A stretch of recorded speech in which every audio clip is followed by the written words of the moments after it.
have your Bibles, turn to James chapter 1. So last week, James talked about how our trials are a defining moment in our life, how they expose something inside of us. It expose maybe what you believe about God. It exposes how you, maybe the level of trust that you have in God. And it also shows what your faith is really made of. It shows kind of the substance of what your faith is. And so it really exposes if you can talk a big spiritual game, but can you actually walk your talk? And James trials will expose that in your life. Now, these defining moments have never been fun. I don't know about you, but I typically don't like them when they happen in my life, but they do play an important role in our life. And a defining moment is something when something becomes real in your life, when something you know to be true really takes hold of your heart. And so James continues in his counsel about how we're to persevere through these trials in verse 9 through verse 18, which is we're going to look at today. And he's going to give us a little bit more perspective, but he's also going to give us a warning in this passage. Now listen, trials and suffering are just honestly the hardest part of the Christian life. It's not easy. I tried to think of something that's more hard than that, or harder. I think more hard's not correct. I think it's supposed to be harder. Is that right? You don't know? Okay. If Courtney don't know, nobody knows that. Okay. I just couldn't come up with anything. It's just an extremely hard of the Christian life. And nobody enjoys it. And trials often leave you wondering, saying, God, where are you? When is this ever going to stop? God, what about me? When is this going to end? I just want to have a good marriage. When is that going to happen? I want to have kids. When is that going to happen? I just want to finally feel good and healthy. When is that going to happen, God? There are so many things I want to do in life. God, when are those things going to take place in my life? I want to have financial stability. God, when is that going to happen? We ask all these questions in trials because trials reveal that stuff in us. Now, James and the people that he's writing to are no stranger to suffering, nor was his audience. So these people have been just removed from their homeland. They're in a place that's not their home, but he wants them and you and me to know that God is up to something in these trials. They're just not for nothing. And today he's going to help give us a new perspective, and I want to help us have that new perspective today. And so here's what I want to focus on today. I want us to see that trials reveal our false foundations, and two, I want to give you a warning not to go off the off-ramp to sin in those trials, okay?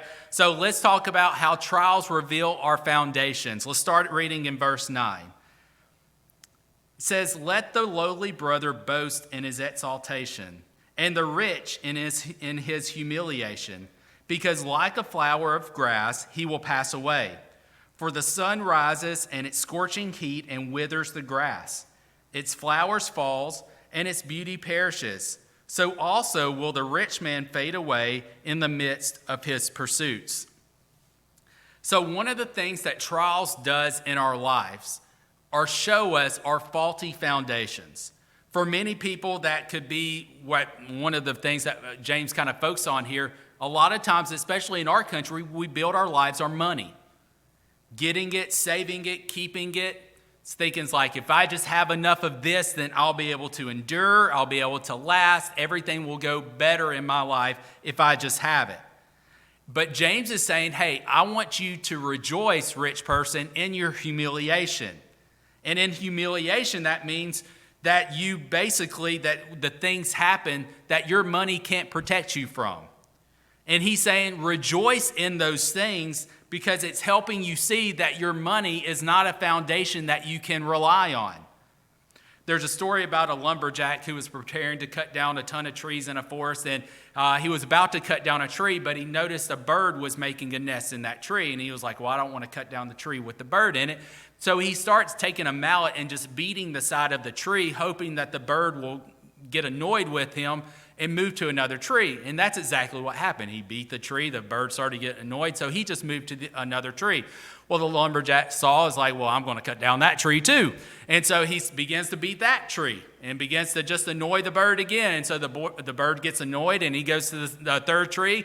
And they do this for about 10 or 12 trees. And finally the bird's well, I'm just going to set up my house on this rock cliff to where this guy will stop annoying me with the trees. Now to the bird, It seemed like this guy's just really annoying, and what he's doing to me is unfair. It's like half a dozen times, like this guy's just beating the tree and making me move. I can't settle down. I can't have my home here.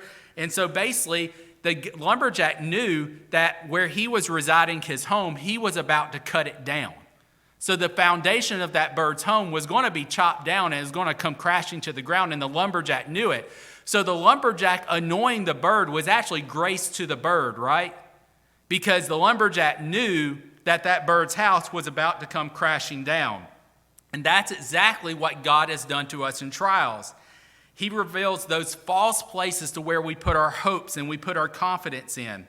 For most people, that's basically the whole premise of them gaining money, right? For security, for significance. Money is employment, it's beauty, it's enjoyment.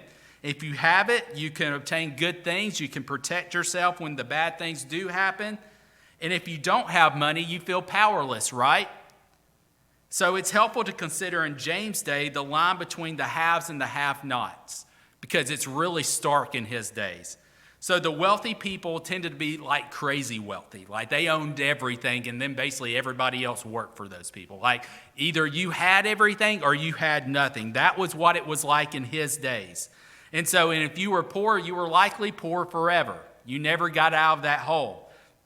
So the result was that you had two very distinct classes in his days, where the rich felt invulnerable, where they felt like nothing could happen to them, and the poor felt helpless. But trials come, James says, and they reveal the rich are not invulnerable at all. There's nothing like a disease diagnosis or dissolving relationship that helps you to see that you're actually powerless in the state that you're in. And what a trial does is reveal our weakness. In a trial, he says, all your weakness, all your money, all your strengths that you think are powerless to stop a disease. It's powerless to stop a faulty relationship. Listen, all flesh, rich or poor, is just like the grass, he's saying. A couple of hot weeks with no rain, take you out, right? It doesn't matter if you're a hydrangea or if you're a dandelion. If you don't get any water, if the sun hits you hard enough, you're both gone. The sun comes out and it affects the dandelion and the hydrangea just the same. And truth be told, not only is money unstable to save you in the day of death, it won't really satisfy you now, and trials show us that. It shows us that money can't do that.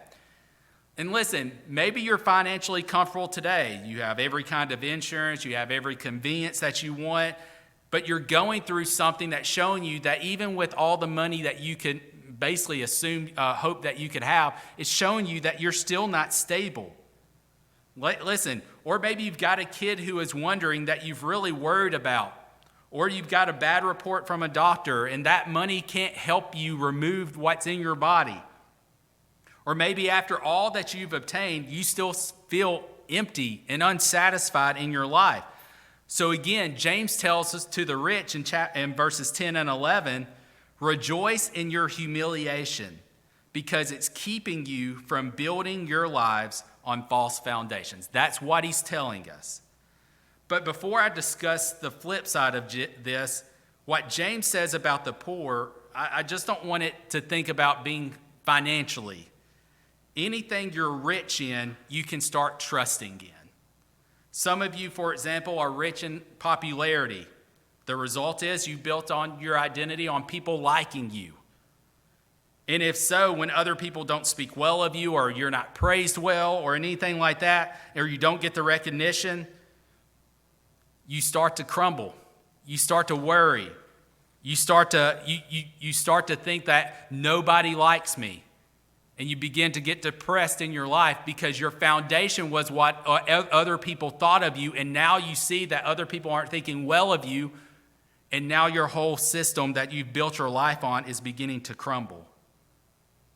And on the flip side of James' counsel, the poor who basically live in a state of trial, James says, boast in his exaltation, which means to reflect on the fact that in Christ you have riches beyond measure.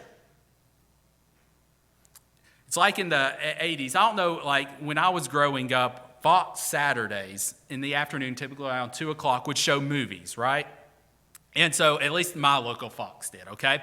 And so they would typically show the 80s movies that you wouldn't be able to, like, it's not like today where you can just stream whatever you want to, whenever you want to, or even before Blockbuster became a big thing, you would have to wait for it to come out on TV, right? So Fox Saturdays in like the heat of summer or like the dead of winter when I really didn't want to mess with the heat or didn't want to mess with the cold, I would watch these movies. There was 3 movies that always came on. I feel like there was probably more, but I only remember 3. One was The Predator. It is really funny to me looking back. I was probably 10 years old watching The Predator, with Arnold Schwarzenegger and stuff. I don't know if my parents knew that or not, but I was watching The Predator. The second movie was Trading Places with Eddie Murphy and Dan Aykroyd. And the third movie was Coming to America with Eddie Murphy. All right. So the illustration's dealing with Coming to America. So Eddie Murphy plays this prince from a faraway land called Zamunda, right?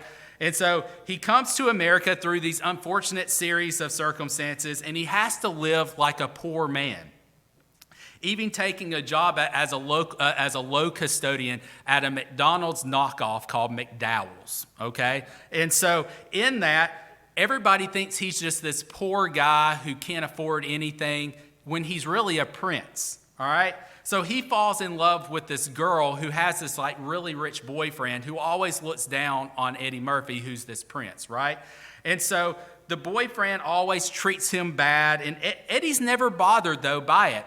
You'll always see Eddie like sweeping and like mopping, whistling to songs, and just always being happy because you know why he's happy? Because he knows he's a prince. He's got all the money in the world.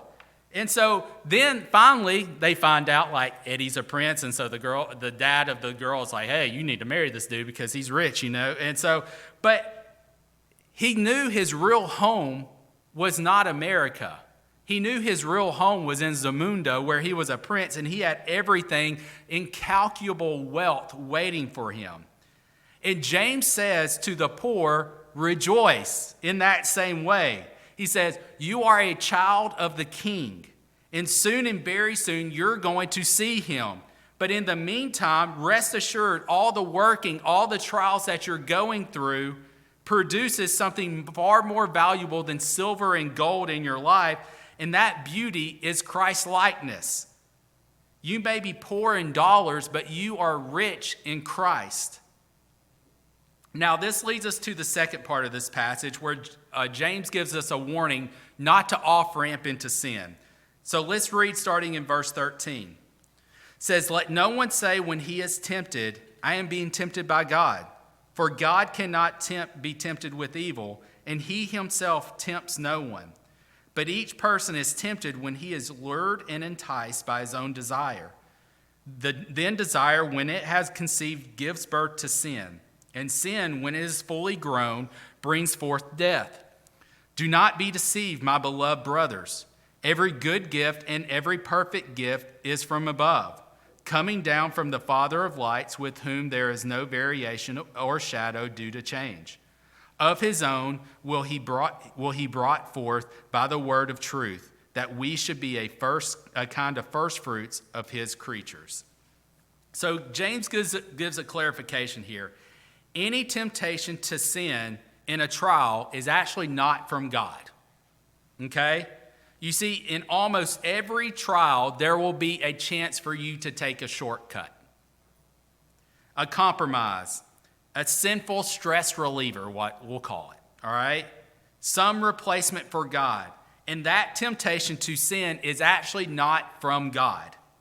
The reason James takes time to clarify this because in the Greek, the word for trial and temptation are actually the same. In English, we use 2 different words for that, which typically means difficulty, which in a trial, and whereas temptation means an opportunity to sin. In Greek, however, it's the same word for trial and temptation. Preachers are always like, oh, if you can read the Greek, it'll actually be clear. Actually, this is one of the few times where it's actually clearer in English than it is in the Greek. So there you go. All right? But the temptation to sin is never a trial from God, James says, because God only gives good gifts. And that's because God says in verse 17, or he says in 17, he is like the sun, Sun is always shining. You can hide yourself from the sun, or you can get away from the sun, but the sun is always the same. And anytime you're in the presence of the sun, it's only warmth and light that radiate off of it. And that's what God is like. God does good all the time because he is good all the time. Bad cannot come from God because God is infinite goodness. God is not like a shadow, James says, where goodness lengthens and shortens depending on what time of day it is. God is consistent. He's not moody. When you look at him, you need to look at him as a father looking at with tender love to you. But then other times, you may look out and like, well, God, are you irritated at me? Are you mad at me? Are you just messing with me? Listen, God has one thing on his heart: constant, unfailing, forever goodness. That's what he has. So whenever he brings a trial in your life, his thought process comes from goodness. And just as a way of proving that, James throws in just a little line at the end. He says, after all, of his own will he brought forth by the word of truth, that we should be a kind of first fruits of his creatures. Even when you deserved anger and God's wrath, he gave you new life. Thus, any temptation that's brought into your life cannot be from God. Anytime you look to him, you're going to find only goodness, truth, help, and love from him. So the question is, well, then where does that sin come from, right? Well, in verse 14, James gives us the anatomy of sin. It says, but each person is tempted when he is lured and enticed by his own desire. So look at that. Sin always starts within you. Not the devil, not an ex-spouse, not your kids, not your boss. You sin when you're lured away by your own desire. You know, Gabe and I took some fly fishing lessons when we were in Montana, and the guide told us, like, you have to make it look authentic for the fish to bite it, right? They were like, well, this is like a fly, like a fake fly. Like, how am I? But he had a way to whip that fly and for it to land in a way to where it lands on the water exactly like a fly would land on the water. He was like, these fish know if it's a fake fly or if it's a real fly. And they only bite it if you make them think it's a real fly. Well, that made me very discouraged because there ain't no way in that lesson that I was going to make that fly look like a real fly. Now, Gabe got a fish on the hook, but he got off. But I didn't, because I knew I wasn't going to make it look authentic. Listen, when we're tempted away, Satan's going to make it look ever so tempting. That's going to cause us, listen, you're not going to be tempted by something that's going to look just fake to you. So like, that's not tempting to me. The devil is so good at bringing something into our life that he knows that our hearts are desiring. He's so good at it. He's going to make it so tempting, so real to us. They're like, I have to have that. Just like the trout in that pond, that's like, oh, that's a real fly. I have to have that. The devil is so good at making those temptations seem real, to seem something like we have to have it, that it draws us to it. Not because there's something that he's doing, but because it was something inside of us that's tempted and lured to what he's drawing us to. Listen, a lot of people in a trial want to blame the sin on the trial. It's like, well, I got treated this way by this person. They're a really mean and vengeful person. I wouldn't have stolen. I wouldn't have cheated unless they hadn't have wronged me. And James says, you may have been wronged, but all the situation did was provide an opportunity for the bad parts to come out of you. Satan's really good at tempting you to draw those things out of you. That divorce, that quarrel with your friend, that overbearing boss, that didn't make you who you are today. Those things just revealed the things that were already inside of you to come out. Listen, we saw this when we studied the life of David. You'll never really be able to deal with sin in your life, to confess it, until you acknowledge that the primary source of that sin is you. And that's hard, Because since the beginning of time, we've loved the blame game, right? Ever since Adam and Eve, when God confronted them, Adam said, the woman gave it to me. She did it. Sin, James says, comes from a wayward, distorted desire within us. And until you embrace that, until you acknowledge that, you'll never really confess your sin or deal with the sin in your life properly. In verse 15, he says, then desire, when it has been conceived, gives birth to sin. So desire grows in you until it finds an opportunity for expression, right? So you have this wrong desire, and it grows until it has an opportunity, which the devil's really good about, giving you an opportunity until you can express that outwardly. And when sin is grown fully, when it's turned in basically to a habit or a lifestyle addiction, it brings forth death. So there's a lot here, but let me just make a few points. First, sin is a satanic off-ramp offered to us in a trial. This is the opposite of remaining steadfast in what God has done for us. We're losing confidence in God and turn to something else to give us comfort, to give us peace that should be coming from God. It's like the children of Israel in Exodus 32, when Moses goes up and he gets delayed up on the mountain, they just start building another god.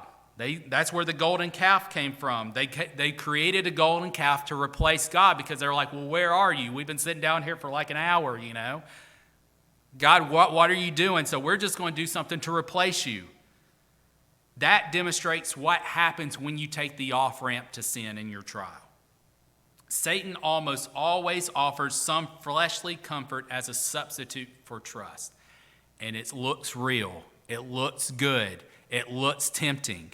And you want to bite it because you're like, this is what's going to be good and tempting. But it's not what comes from God. And so listen, this is very important. Every sin that you commit horizontally begins with unbelief vertically. Before you express sin this way, you express doubt and unbelief vertically to God. Listen, second, the longer sin grows, the harder it is to kill it. Sin starts with a desire, turns into action, turns into a habit, which then turns into addiction and turns into a life trajectory. The farther you go down that road, the harder it is to break the pattern. Listen, you want to kill sin when it's young. You want to kill it at the desire stage, not at the addiction stage. You may think that it's just a wayward desire, it's just a fantasy, not harming anybody. As long as you keep it under control, as long as you don't indulge in it too much, it won't bother you or bother anybody else. Listen, but during that time, it's taking root in your life. It's expanding, and it's controlling you more and more than you can even imagine. Listen, like we've talked about before, Satan is in the desire cultivation business. He knows how to tempt you. He knows how to lure you in.